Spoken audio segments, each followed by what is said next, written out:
En tant que médecin, j'ai été choquée de découvrir qu'un acte familial apparemment attentionné provoquait des larmes silencieuses chez des personnes de plus de 60 ans.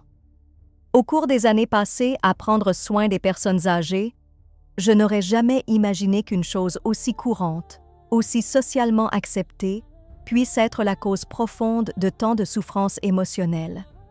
C'est en observant des centaines de patients que j'ai commencé à remarquer une tendance inquiétante. Les gens venaient à mon cabinet me faire part d'une profonde tristesse, d'un vide inexplicable, d'un sentiment d'inutilité qui grandissait de jour en jour. Et en approfondissant mes recherches, je constatais systématiquement que la même situation se reproduisait dans leur vie familiale.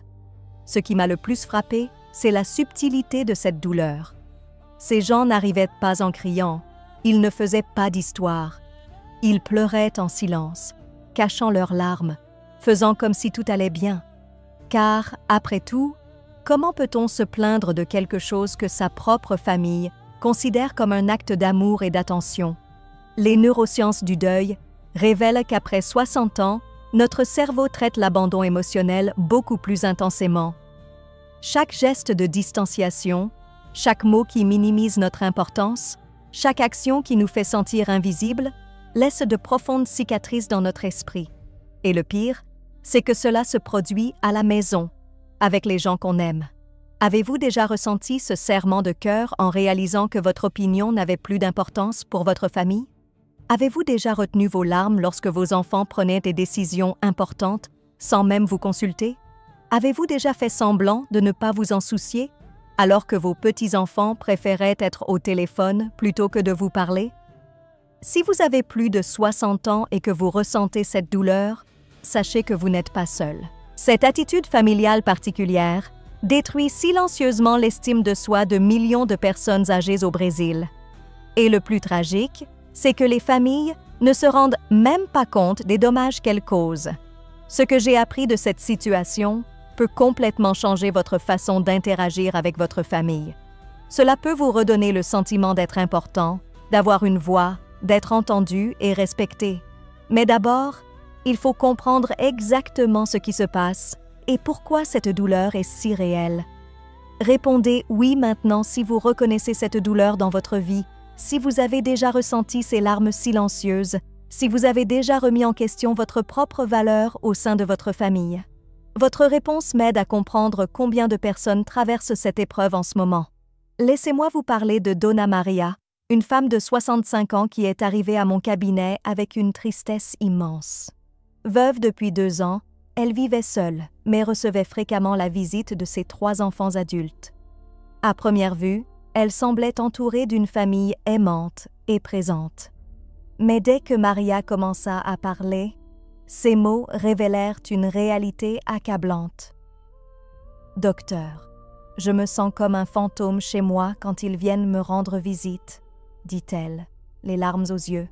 « Ils décident de tout pour moi, comme si j'étais une enfant incapable. » La transformation de la vie de Maria s'était amorcée subtilement après la mort de son mari.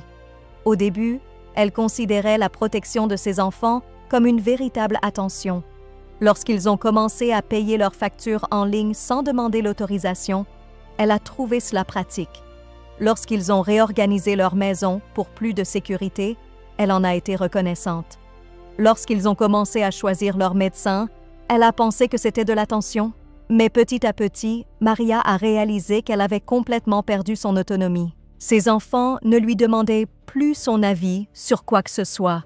Ils prenaient des décisions financières et médicales, même concernant sa nourriture et ses vêtements, se justifiant toujours par « Maman, c'est mieux comme ça, tu n'as pas à t'inquiéter de ces choses-là. » Le moment le plus douloureux fut lorsqu'elle voulut rejoindre un groupe de personnes âgées à l'église.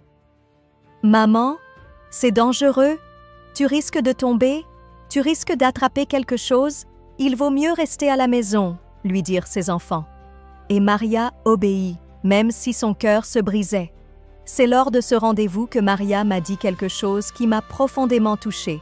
« Docteur, j'ai élevé 3 enfants, dirigé une maison pendant 40 ans et pris soin de mon mari malade jusqu'à son dernier jour.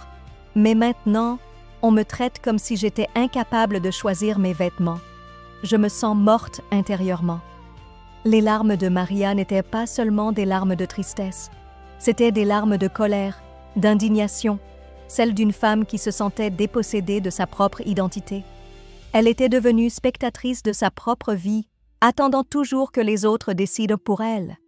Des études sur le vieillissement émotionnel montrent que lorsque nous perdons brutalement notre autonomie, notre cerveau l'interprète comme une menace pour notre survie.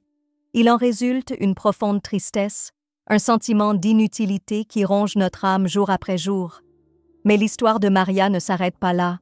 Ce qui lui est arrivé dans les semaines qui ont suivi a prouvé que cette douleur peut être guérie, qu'il est possible de retrouver sa dignité et sa place au sein de la famille, et surtout que de petits changements peuvent engendrer de profondes transformations émotionnelles.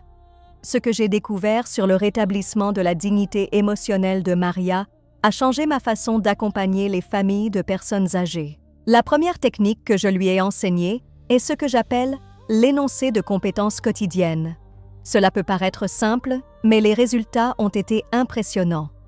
Chaque matin, au réveil, Maria commençait à dire à voix haute 3 choses qu'elle était encore capable de faire seule. Je peux choisir mes vêtements. Je peux décider de ce que je vais manger pour le déjeuner. Je peux appeler qui je veux. Cette pratique réactive les connexions neuronales liées à l'autonomie, qui restent inactives lorsque d'autres décident de tout à notre place. Les neurosciences démontrent que verbaliser nos compétences renforce notre estime de soi et envoie des signaux clairs au cerveau indiquant que nous sommes encore capables. Maria a indiqué qu'après une semaine de pratique, elle se sentait moins invisible et moins dépendante émotionnellement des décisions de ses enfants. La deuxième technique impliquait ce que j'appelle les micro-décisions stratégiques. J'ai guidé Maria pour qu'elle reprenne le contrôle des petits choix de sa journée. Au lieu d'accepter passivement tout ce que ses enfants décidaient, elle a commencé à exprimer ses préférences avec fermeté, mais avec amour. Lorsque son fils lui a dit « Maman, je vais payer ta facture d'électricité en ligne », Maria a répondu « Merci de ton inquiétude, mais je veux continuer à aller à la banque pour le faire en personne. C'est important pour moi de maintenir cette routine. » Au début, il y a eu une certaine résistance, mais Maria a tenu bon avec gentillesse et détermination. Le résultat fut extraordinaire. En reprenant le contrôle de ses petites décisions, Maria commença à se sentir à nouveau maîtresse de sa vie. Ses enfants commencèrent peu à peu à lui demander son avis avant d'agir. Le respect commença à revenir naturellement. La troisième découverte concernait le pouvoir de la communication assertive intergénérationnelle. J'ai appris à Maria à exprimer ses sentiments sans attaquer ni blâmer ses enfants, mais plutôt en exprimant clairement ses besoins émotionnels. Au lieu de garder rancune, elle a appris à dire des choses comme « Je me sens dévalorisée quand mes opinions ne sont pas entendues » ou « J'ai besoin de participer aux décisions qui affectent ma vie ». En observant des centaines de cas similaires, j'ai constaté que les enfants adultes agissent souvent avec de bonnes intentions, mais ne se rendent pas compte de l'impact émotionnel dévastateur de leur comportement surprotecteur. Lorsque les personnes âgées expriment leurs sentiments clairement et respectueusement, la famille est souvent surprise et modifie son comportement. Maria a commencé à avoir des conversations franches avec ses enfants sur ce qu'elle ressentait. « Mes enfants, je sais que vous m'aimez et que vous voulez me protéger, mais quand vous décidez de tout pour moi, je me sens inutile et triste. J'ai besoin de votre aide, mais j'ai aussi besoin de conserver mon autonomie dans certains domaines de ma vie. » La réaction des enfants fut une véritable surprise. Ils n'avaient pas réalisé qu'ils causaient de la souffrance émotionnelle à leur mère. Ils pensaient faire preuve d'attention et d'amour. Cette conversation a ouvert la voie à l'établissement de limites saines entre bienveillance et surprotection. Ce qui est arrivé à Maria au cours des semaines suivantes m'a appris une technique puissante que j'appelle les territoires d'autonomie. Ensemble, nous avons défini des domaines précis de sa vie où elle garderait un contrôle total et d'autres où elle accepterait l'aide de ses enfants. Cette distinction claire a évité les conflits et a restauré sa dignité. Maria a choisi de conserver son autonomie en matière d'habillement, d'amitié de repas et de loisirs. En échange, elle a accepté l'aide de ses enfants pour les technologies, les transports et certaines questions financières plus complexes. Cette négociation respectueuse a complètement transformé la dynamique familiale. La quatrième technique s'est avérée cruciale pour des cas comme celui de Maria. Je l'ai appelée « programme hebdomadaire de protagonisme ». Elle a commencé à planifier au moins 3 activités par semaine où elle était protagoniste, celle qui prenait les décisions. Cela incluait choisir un restaurant pour déjeuner avec une amie, décider seule de l'émission de télévision à regarder ou simplement réaménager une pièce de la maison à son goût. Les patients ayant appliqué cette technique témoignent d'un incroyable sentiment de retrouver leur identité. Lorsque vous prenez des décisions, même les plus simples, votre cerveau libère des neurotransmetteurs associés au bien-être et à la confiance en soi. C'est comme si vous réexistiez en tant que personne, et non plus seulement en tant que personne à soigner. La 5e découverte est venue lorsque Maria m'a raconté une conversation transformatrice qu'elle a eue avec ses enfants. Elle a appliqué ce que j'appelle la technique du miroir émotionnel. Au lieu de se plaindre de leur comportement, elle leur a posé une question puissante qui les a fait réfléchir à leurs propres attitudes. « Mes enfants, aimeriez-vous qu'à l'avenir, vos enfants prennent toutes les décisions à votre place, même les plus simples, pensant que c'est de la bienveillance ?» demanda Maria lors d'un déjeuner de famille. Le silence qui suivit fut révélateur. Pour la première fois, ils purent se mettre à la place de leur mère et comprendre la souffrance qu'elle leur causait. Cette technique est extraordinairement efficace car elle ne génère pas de défensive. Au lieu d'accuser, vous invitez la famille à réfléchir à ce qu'elle a ressenti dans la même situation. L'empathie émerge naturellement et avec elle, un changement de comportement. La 6e technique que Maria maîtrisait était le renforcement positif stratégique. Chaque fois que ses enfants respectaient ses décisions ou lui demandaient son avis, elle reconnaissait et appréciait immédiatement ce comportement. « Merci de m'avoir demandé mon avis. Je me suis sentie très respectée », a-t-elle déclaré. Ce qui me frappe dans ces cas de restauration de la dignité familiale, c'est à quel point de petites marques de reconnaissance peuvent façonner le comportement.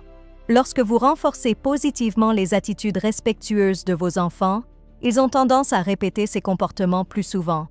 Maria a également appris à reconnaître les conséquences naturelles d'un comportement irrespectueux.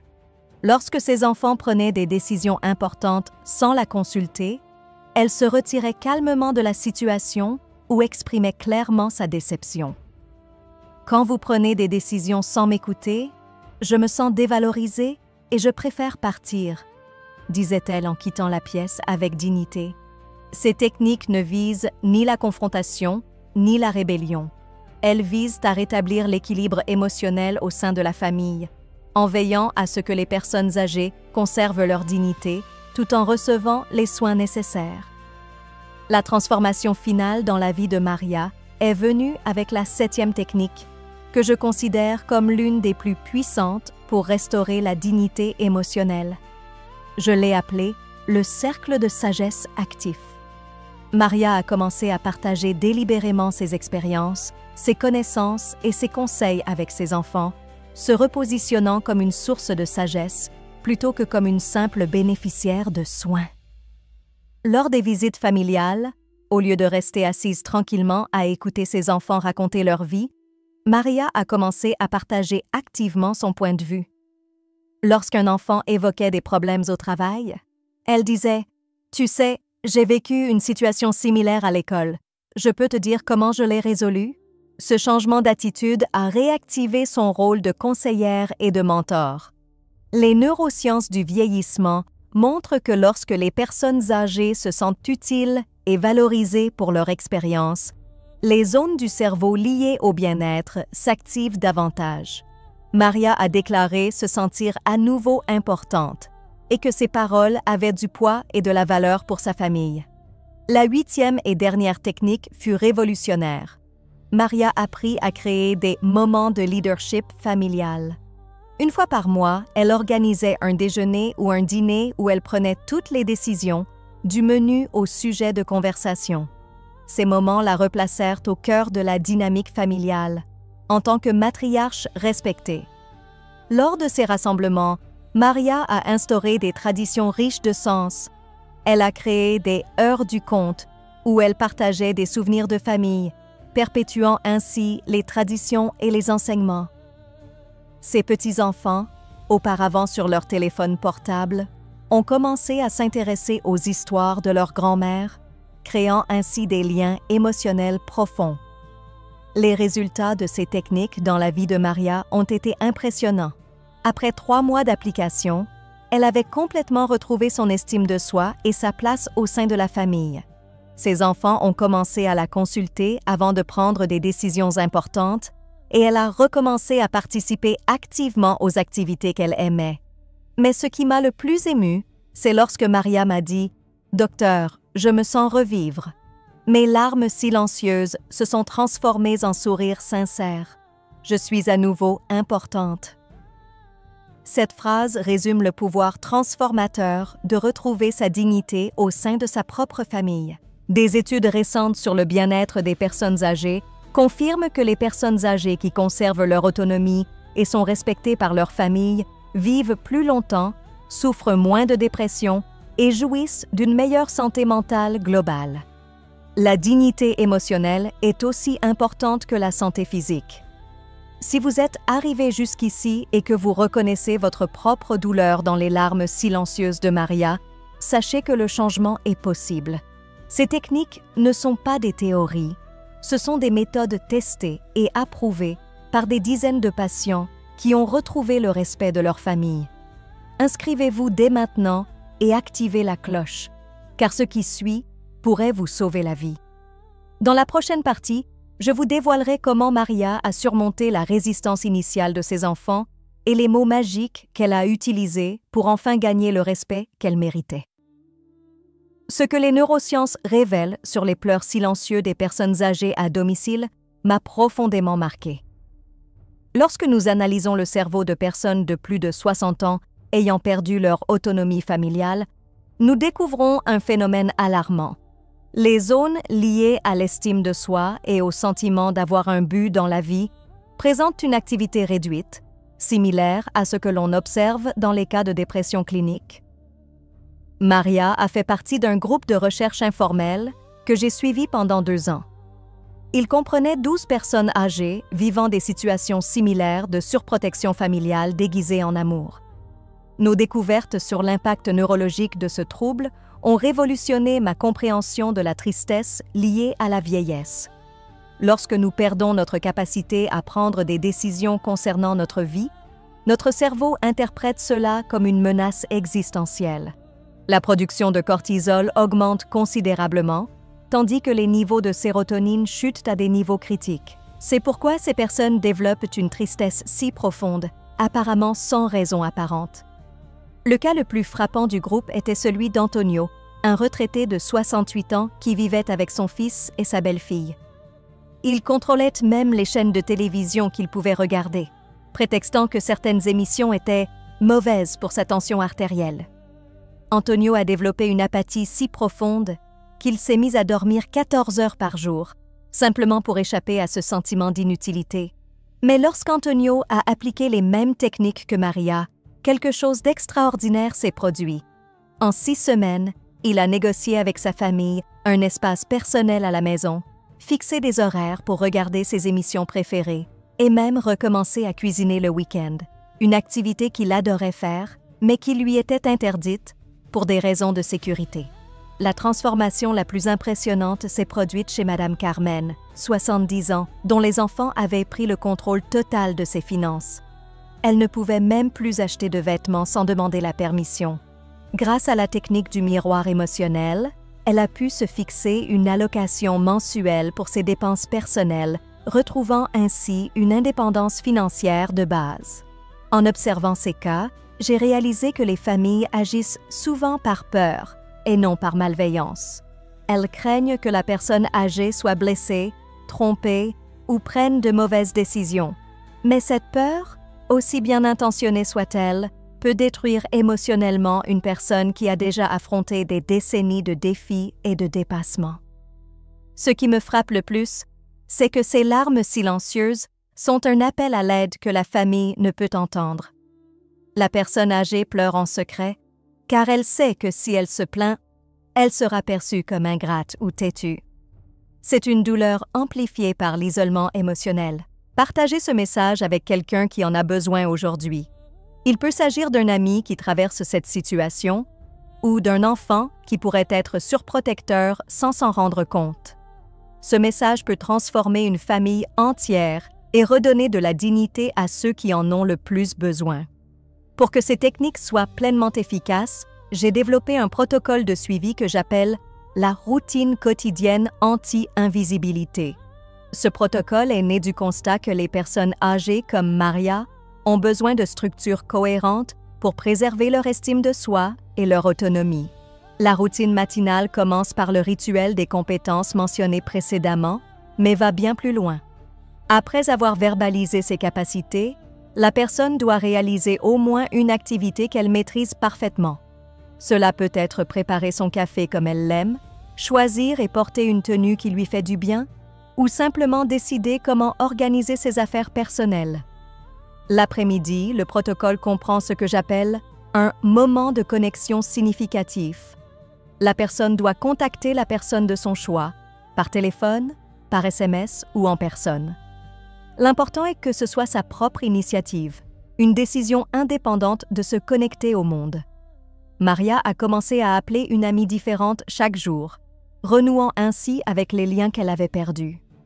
Le soir, avant de se coucher, on fait le journal des victoires quotidiennes. On note ou on réfléchit simplement à 3 décisions prises au cours de la journée, aussi insignifiantes soient-elles. Cet exercice renforce la perception de contrôle sur sa vie et combat le sentiment d'inutilité qui naît lorsque les autres décident à notre place. Les patients qui suivent ce protocole constatent des changements impressionnants dans leur estime de soi. Donna Rosa, 72 ans, m'a confié « Docteur, je me sens à nouveau comme une personne. Chaque petite décision que je prends me rappelle que j'existe toujours, que j'ai encore de la valeur. » Cette phrase résume le pouvoir transformateur du maintien de notre autonomie. Un élément crucial du protocole est le plan d'urgence pour les crises d'invisibilité. Il arrive que des familles, même bien intentionnées, retombent dans leurs anciens schémas de surprotection. Dans ce cas, la personne doit disposer de stratégies pour gérer la situation sans créer de conflits inutiles. Le plan comprend des phrases toutes faites comme « Je comprends votre inquiétude, mais j'ai besoin de faire ça seul pour me sentir utile » ou « Que dirais-tu de me laisser essayer d'abord et si j'ai besoin d'aide, je demanderai ». Ces phrases vous permettent de conserver votre autonomie sans paraître ingrat ou rebelle. Pour les cas plus complexes où la résistance familiale est plus forte, j'ai développé des stratégies spécifiques. L'une d'elles consiste à impliquer d'autres membres de la famille ou des amis comme médiateurs. Lorsqu'une personne neutre observe la situation et souligne l'importance de l'autonomie de la personne âgée, la famille a tendance à être plus réceptive au changement. Maria a utilisé cette stratégie lorsqu'elle a invité sa sœur à un déjeuner de famille. Observant la dynamique, sa sœur a naturellement commenté « Wow, vous prenez tellement bien soin de Maria, mais elle a toujours été si indépendante. Elle doit regretter de ne pas pouvoir faire certaines choses seule. » Cette observation extérieure a ouvert la voie à une discussion sur l'équilibre entre soins et autonomie. Merci de nous indiquer dans votre commentaire laquelle de ces situations ressemble le plus à celle de votre famille afin que je puisse voir comment je peux vous aider. Vous sentez-vous invisible dans les décisions familiales ou connaissez-vous quelqu'un qui se sent ainsi? 6 mois après notre premier rendez-vous, Maria est revenue au cabinet. Mais cette fois, elle n'est pas arrivée la tête basse, portant le poids de l'invisibilité. Elle est entrée souriante, marchant avec une posture droite qui respirait la dignité retrouvée. « Docteur, je suis redevenue moi-même », furent ses premiers mots. La transformation de Maria représente bien plus qu'une histoire individuelle de dépassement de soi. Elle symbolise la possibilité réelle pour des millions de personnes âgées au Brésil de retrouver leur dignité au sein de leur famille. Chaque larme silencieuse qu'elle a versée par le passé s'est transformé en larmes de joie et de gratitude. Ayant observé non seulement Maria, mais des dizaines de cas similaires, je peux affirmer avec certitude que nul ne doit accepter l'invisibilité comme un prix naturel du vieillissement. Vos opinions comptent, vos décisions sont précieuses, votre expérience est un trésor qui mérite le respect.